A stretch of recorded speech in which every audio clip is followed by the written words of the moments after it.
Hi, I'm Lisa Rubel from Quilty Zest, and I'm here on Sit and Sew's YouTube page to show you how to make a big beach tote. Now this is a great tote because of all the things that it can hold. I've got one right here. You can see it's got straps that go over your arm, roomy size, with a pocket on the front, and also a pocket on the inside. So in here you can put all of your beach or pool things. We've got a towel, a water bottle, beach reed, sunscreen, and then in the front pocket I've got my sunglasses.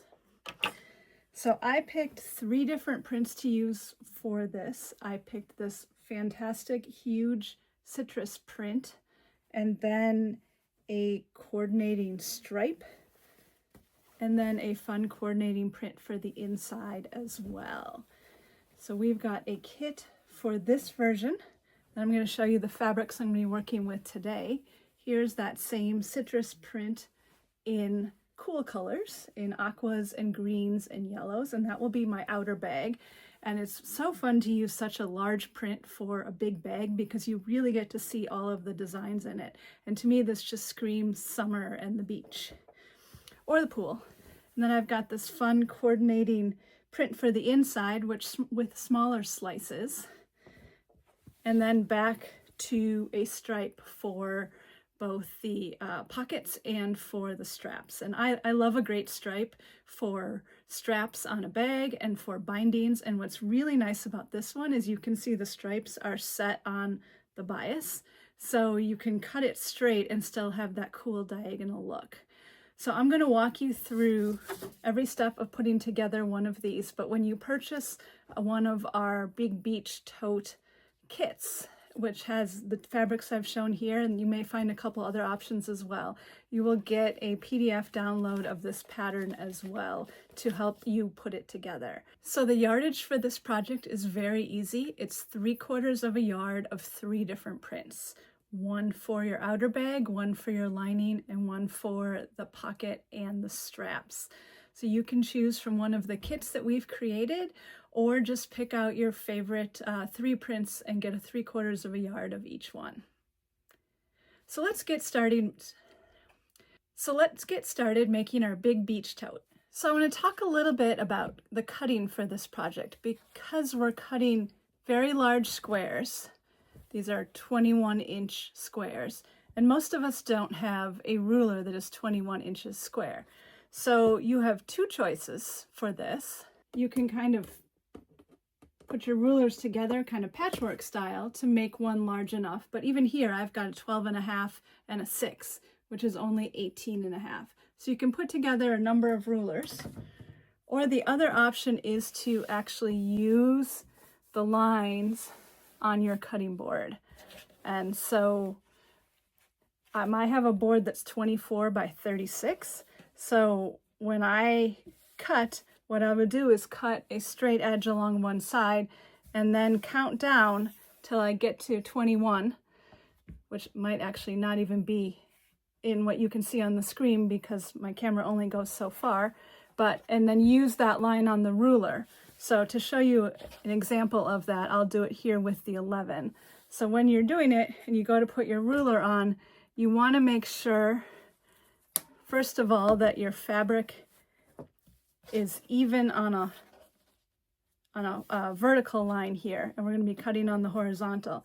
And then you want to make sure that your ruler runs from that horizontal line, like I said, I'm using the 11, to the 11 on the other end, because if your ruler doesn't go all the way across, or if the fabric is covering the numbers, you don't know if your ruler maybe shifted a little bit. So you want to make sure that you can see the numbers and the line on each side as you go to cut. But that's an easier way to cut larger pieces. Okay, so the first thing we're going to make for this project are the handles or the straps. Right, because we're going to fold it in on itself. So what I'm going to start out by doing is folding it in half. and I've got an 8-inch wide piece, which is going to give us a finished strap width of 2 inches. So just going to work my way along the full length of fabric. And likely when you start assembling the bag, you likely will not use the full width of fabric for the straps unless you want them very long. But we make them that long, and then you can test them out when your bag is assembled and kind of audition to see what is the most comfortable size for you. Okay, so after I have that center crease in, then I'm going to open it back up, and I'm going to start by folding one side to that center crease. So you don't have to be perfect, but you want to get it as close as you can. And then just work along that edge. Now, the first time I tried this, I tried to be more efficient by folding in both sides at the same time. You are welcome to try that, but I will tell you that when I did that, the accuracy of my folds decreased and my strap was not quite as straight as I would have liked it to be. So what I do is I do the whole first edge, and then when I go back to do the second edge, I'll fold it in,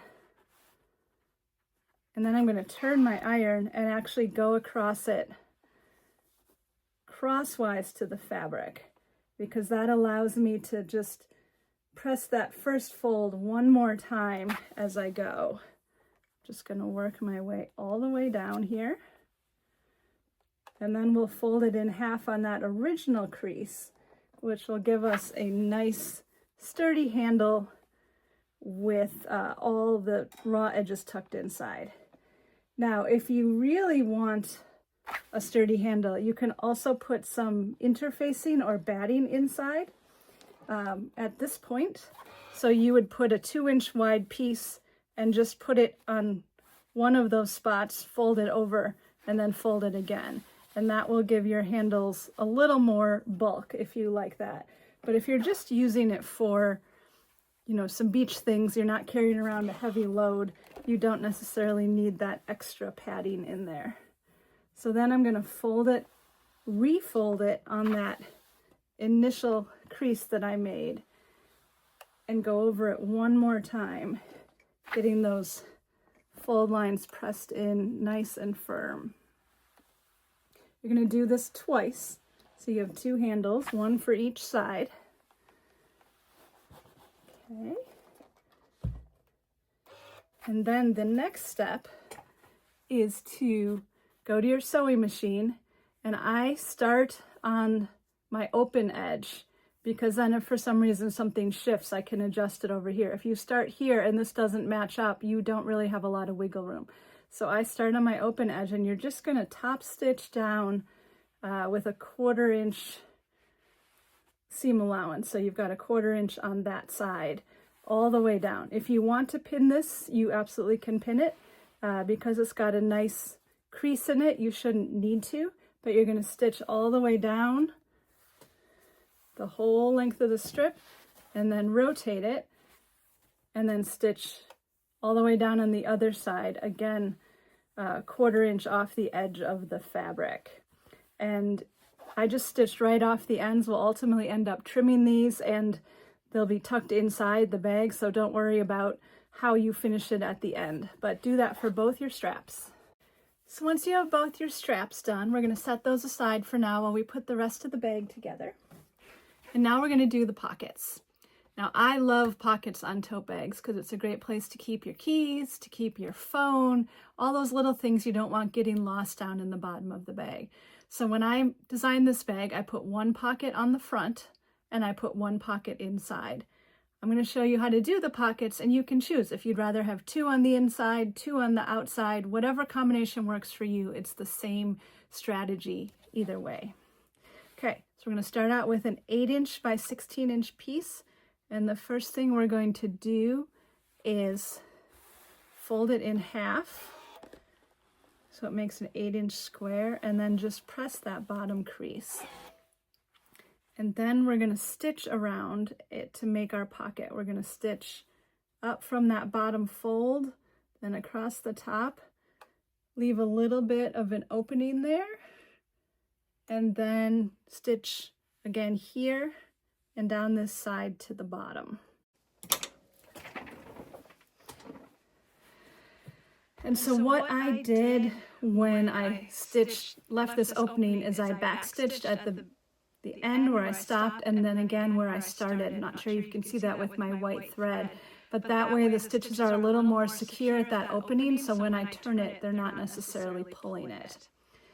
Now, one little trick I'm going to show you that will make our next step easier, because ultimately we're going to stitch this opening closed. So what I've started doing, because I think it works better, is to fold this edge down to where that stitched seam line is and press it. I'm going to do the same thing on the reverse side, and you'll see why in a minute. But get a good press there so that those edges stay down. Okay? Now I'm going to turn this right side out.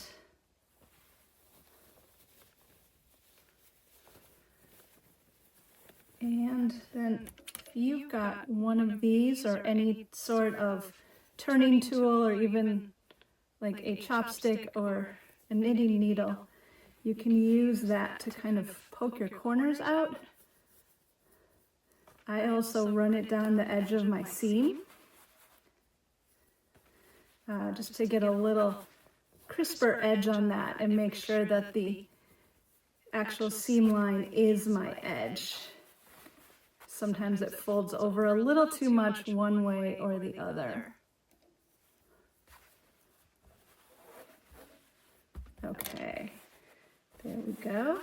So I'm going to give this a press now.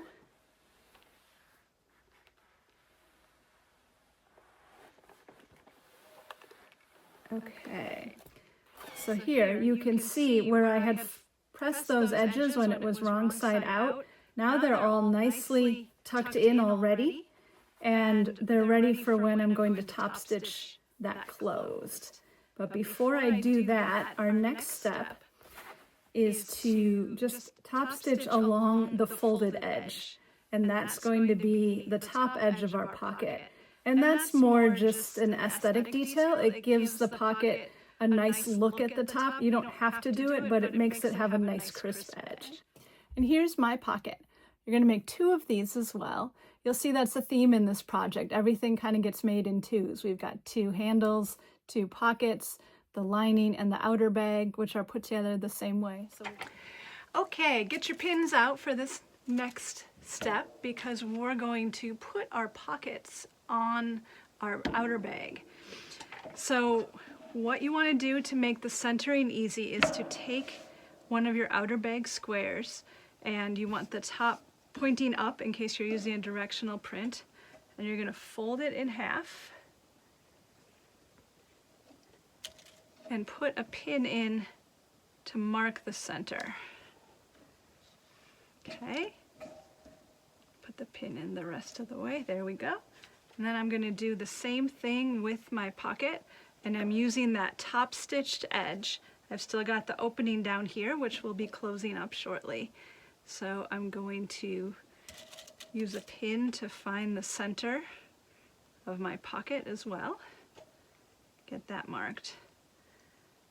And then I have my pockets 5 inches down from the top. So what I'm going to do is take my large ruler and lay it across the top, and I'm going to line up a vertical line with that pin up there. And I'm going to, so I've got it on my 12-inch line, and then I've got the 5-inch line marked here. So I know this bottom edge of the ruler is going to be 5 inches across so that my pocket will be straight.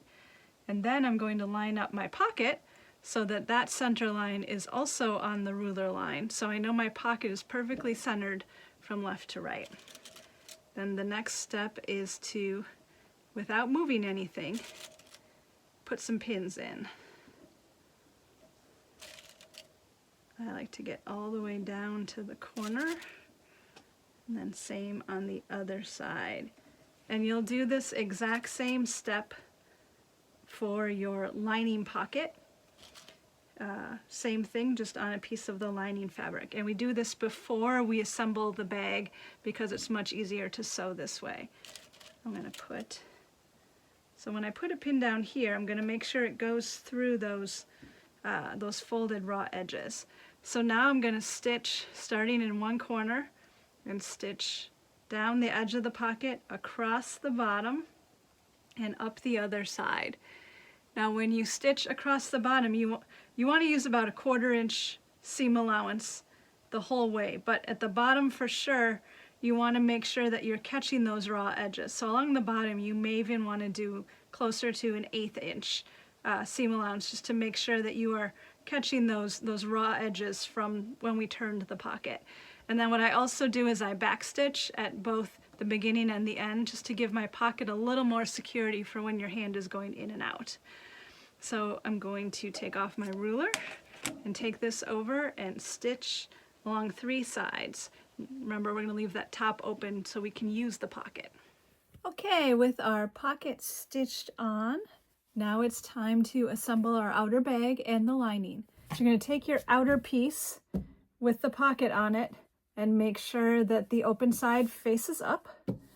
And then you're going to lay the backing piece on top and match the raw edges. Once that's done, you can pin around the edges, and then we're going to stitch all the way around the sides and the bottom, not the top. I'll put a couple more pins in. And so I also, when I'm at the top edges up here, I backstitch a little bit just to make that seam a little bit more secure. So you're going to do this for both your outer bag as well as for your lining pieces. Again, making sure that your pocket opening is facing up. The only difference with doing the lining pieces is when you stitch along this bottom edge here, you're going to leave an opening for turning. So our next step after sewing the front and back of the bag together is to box the corners.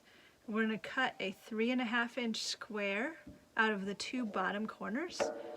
I like to use a square ruler for this because then I can just line up my 3.5 inch square, not have a whole lot of ruler hanging out to the side, and just cut with a rotary cutter. You can also, sometimes I don't get the corner, you can also use the ruler and draw the line and then cut it with the scissors if you prefer. Let's do the other one.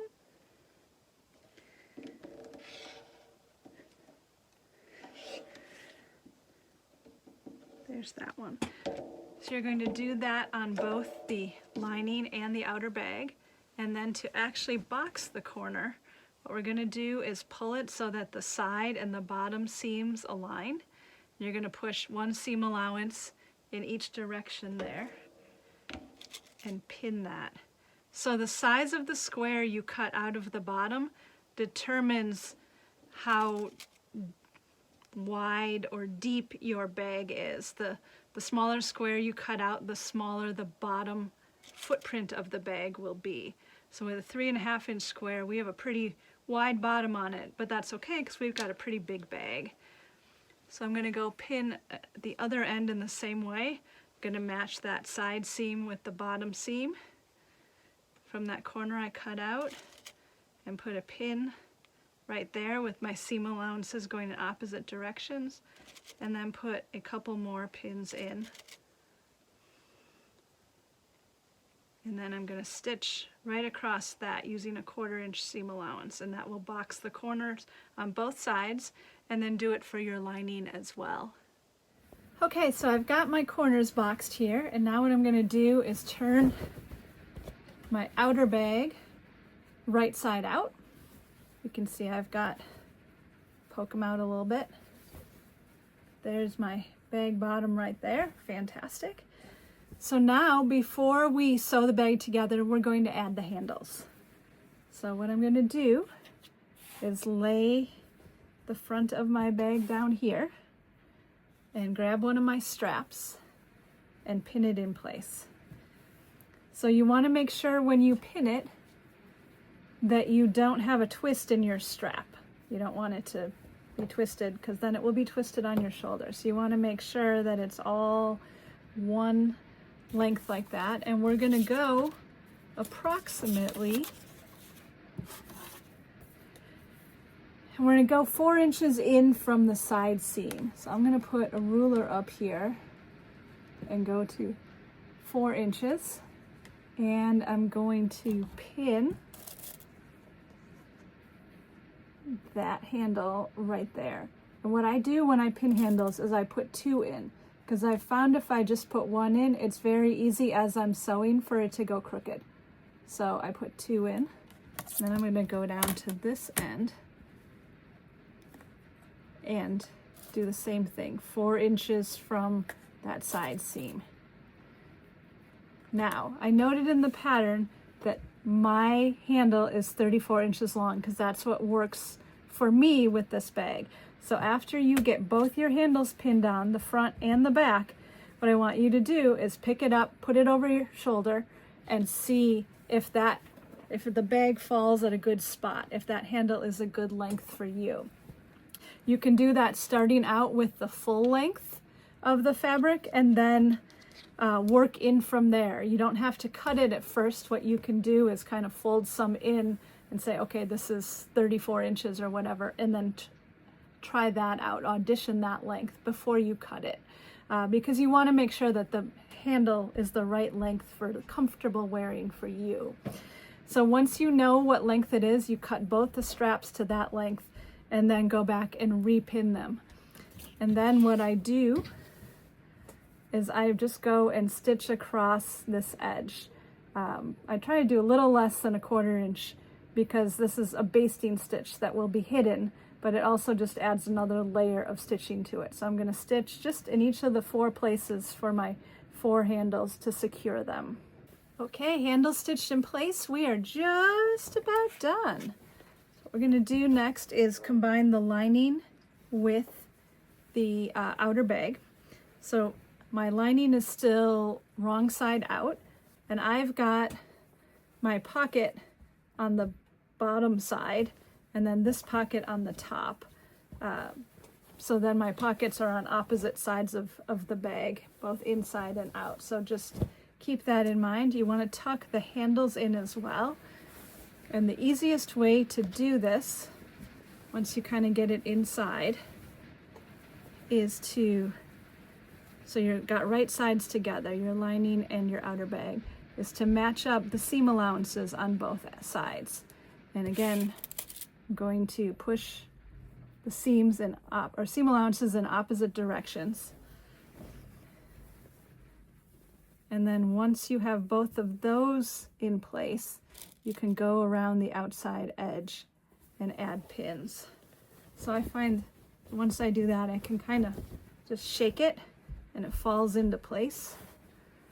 And so then I'm just going to keep those raw edges together and start pinning. And you see I've got the handle tucked inside. I'm going to pin along that top edge, just work my way all the way around to the matching seams on the other side.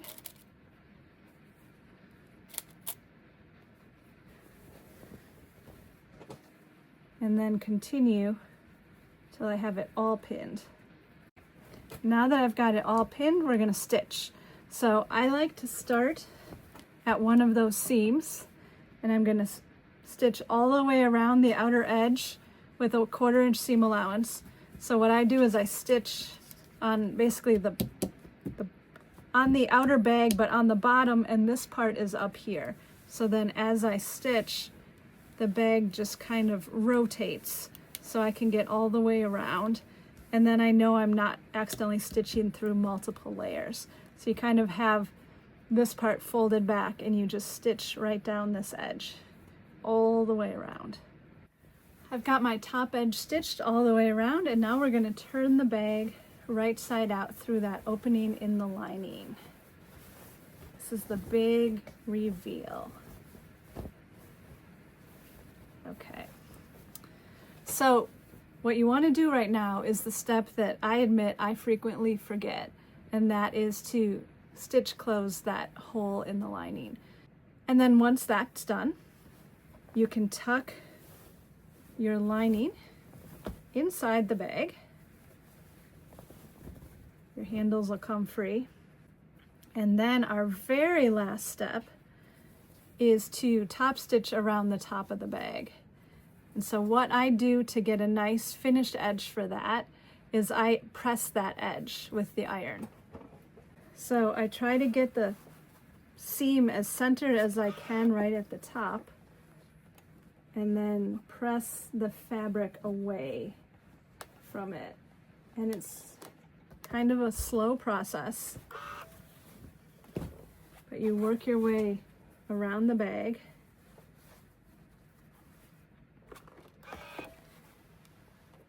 And the closer you can get that seam to that very top edge of the bag and not have it folding over one way or the other, the more professionally finished that edge of your bag will look.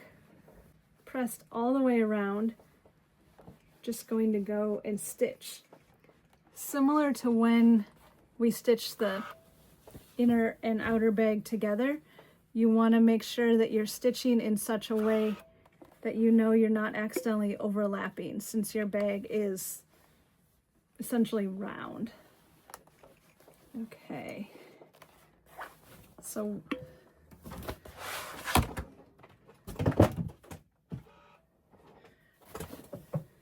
here's what I do for this final stitch line, because just in case I end up with any puckers, I'd rather the puckers were on the inside of the bag than the outside. So this time what I do is I push the bottom of the bag away and I stitch like this so that the top of the bag is showing. When we stitch the other pieces, we stitch with the lining on top, and that way if I was going to have a pucker I wouldn't know about, it would be on the outside of the bag. And in case I have a pucker, I'd much rather hide it on the inside. So I'm going to stitch on the outside, and then just as I go, rotate the bag, but make sure that I'm only stitching through this top layer and everything else is tucked away underneath. Hopefully that makes sense. And just stitch all the way around. And same thing, I start at one of the seams so that where my start and finish joins are, it's kind of camouflaged by the seam and not, say, right in the middle of the bag. And that's the last step. And here's my finished bag. What I like best about this bag, besides the size and of course the pockets, is the fact that because it doesn't have any batting or some sort of lining interfacing in it, is that when you're not using it, you can roll it up super small, keep it in your car, just very easy to carry around. And when you are using it, it's nice and large and can hold all of your stuff. So head over to sitandSewFabrics.com to find our Big Beach Tote Kits.